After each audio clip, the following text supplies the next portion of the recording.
Bismillahirrahmanirrahim. Hello again. I'm Professor Dr. Qotb. Today I'm going to talk to you about the third part of anatomy of the ear, which is the inner ear anatomy. The inner ear is composed of the bony labyrinth and the membranous labyrinth. What is the bony labyrinth? It is formed of the bony cochlea, the bony vestibule, and the bony three semicircular canals. This is the cochlea, for example. They are all included within the vitreous part of the temporal bone, as if we are going to dig inside the vitreous bone to form these tubes inside. While the membranous labyrinth is formed of the cochlear duct, the membranous semicircular canals, the utricle, the saccule, and the endophthalmic duct and sac, and we are going to speak about each of them. This diagram is the bony and the membranous labyrinth. The blue one is the bony labyrinth. This is the cochlea, and this cavity is the vestibule, and this yellow part is the bony semicircular canal. Can you see this color? The orange one is the membranous labyrinth. The cochlear duct here, which is part of the cochlea, runs inside the bony cochlea. This is the utricle and saccule are lodged within the vestibule. They are part of the membranous labyrinth. And this is the membranous semicircular canals, which run within the bony semicircular canals. The membranous labyrinth. Let's see this again. This is the cochlea, which is the bony labyrinth, through which run a cochlear duct here, which is the membranous labyrinth, and this is the vestibule, part of the bony labyrinth, including the utricle and the saccule, membranous labyrinth, and then this is the semicircular canal, which is the bony labyrinth, including the semicircular canal, membranous labyrinth. Now we should talk about the cochlear part. This is the cochlea. What's the cochlea? Cochlea is an organ which is filled with fluid and responsible for hearing. It is a form of bony tube which is coiled upon itself or upon the central axis like the snail's shell. It's about 2.5 turns. If you remember, we have told you about the basal turn of the cochlea, which projects within the medial wall of the middle ear, forming, if you remember, the promontory. If we uncoil this cochlea, it will be like this, as a tube of bone, including the cochlear duct within inside. Okay, let's have a cut section like this within this tube. What can we see inside? This is the central part, which is the cochlear duct. It contains within fluid called the endolymph. Around it, a space filled with another fluid called perilymph here and polylymph there. This is called the scala vestibuli and the scala tympani. And the central part, which is the cochlear part, cochlear duct, is called the scala media. Within this central part, the cochlear duct, there is the organ responsible for hearing, which is the organ of Qotb, from which emerges small fibers to form the cochlear nerve. What is the organ of Qotb? It is the part responsible for your hearing within the cochlea, composed of pictorial membrane, some hair cells, and some fibers which are connected to the cochlear nerve, like this, from each organ of Qotb. From each cochlea, each organ of Qotb, a membrane, fibers running to form the whole the cochlear nerve trunk. This cochlear nerve then runs within the internal auditory canal. It occupies the anterointerior part of the internal auditory canal, with the special nerve just superior to it. This is anterior, and this is posterior, and this is superior and inferior. Now we should go to the vestibular part. Let us see. The vestibular part is the vestibule and the semicircular canals, which are the phonolabyrinth. Yes. The vestibule, it is a cavity that lodges the utricle and the saccule, which are parts of the membranous labyrinth. This is the utricle and the saccule, part of the membranous labyrinth. If I ask you something, this membranous labyrinth is connected to that of the cochlear duct within the cochlea? Yes. So, if I ask you, it is filled with either endolymph or perilymph, who can answer? Yes, sure, endolymph, which is connected to the cochlear duct, where the perilymph is just around them, like the perilymph around the cochlear duct. Yes, this is.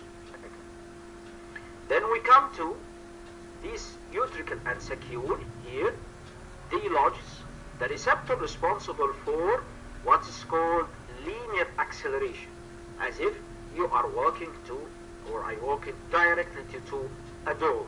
This is called the linear acceleration, and these receptors are called the maculae. And then the maculae are connected to fibers, which I'll call the vestibular nerve. Then we go to the semicircular canal.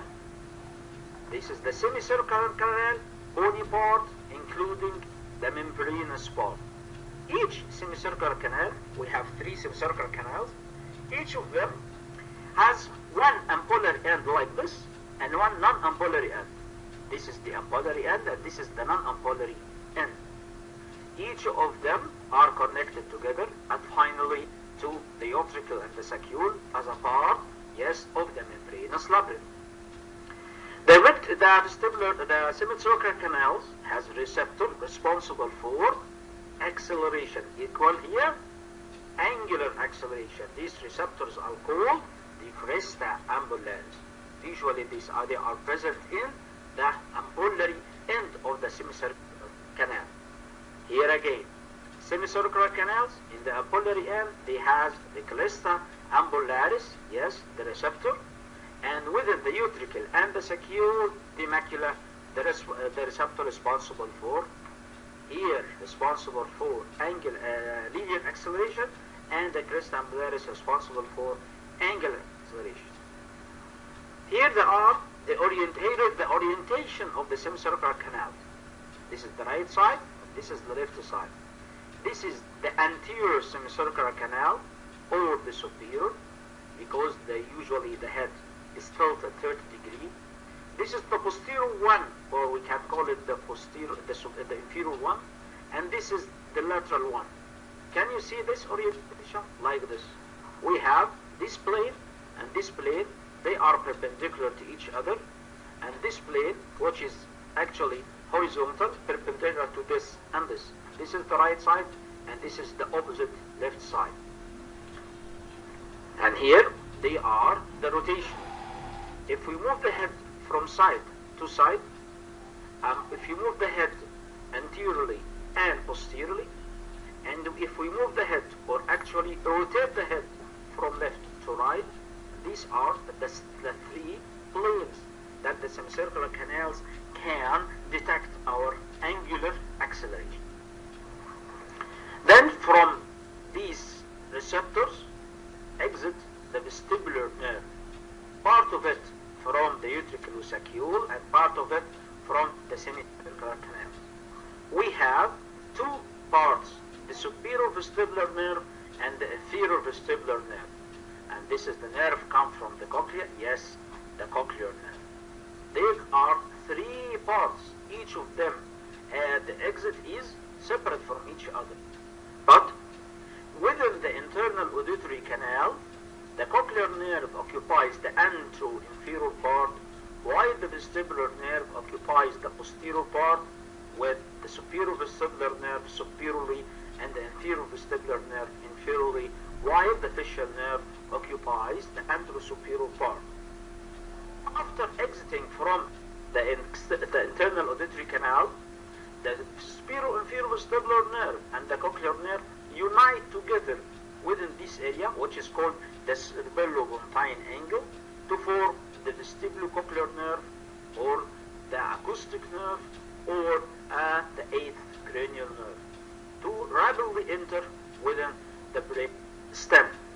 Within the brain stem, the cochlear nerve ends with 2 cochlear nuclei, while the vestibular nerve ends with 4 cochlear nuclei, or vestibular nuclei. Then, the auditory pathway, the 2 cochlear nuclei, ascends here or station until they reach the auditory cortex, while the vestibular nuclei here within the brainstem are connected to the cerebellum, the eye, the spinal cord, even to the thalamus and higher centers within the auditory cortex. And now we can reach to the endolymphatic system. You can say it. What is the endolymphatic system?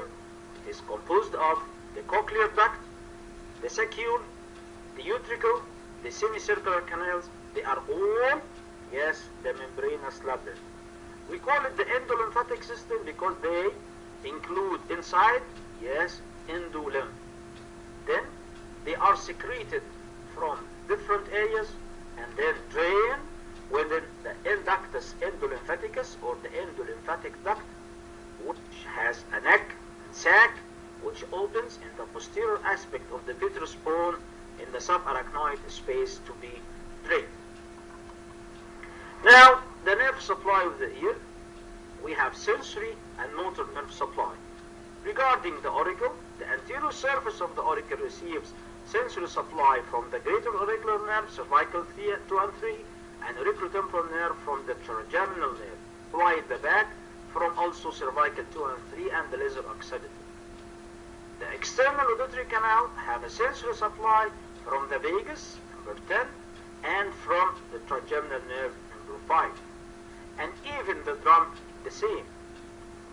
The drum from the outside surface, continuation of the external auditory canal from the trigeminal and vagus, while the middle ear itself from the glossopharyngeal, very important, and the tympanic plexus, which contains, yes, the glossopharyngeal nerve too.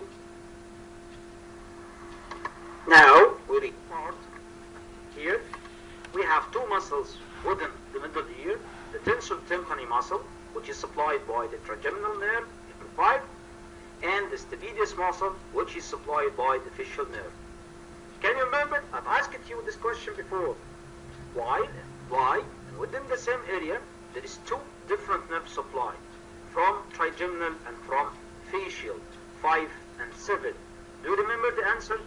Yes, yeah, due to embryological derivatives.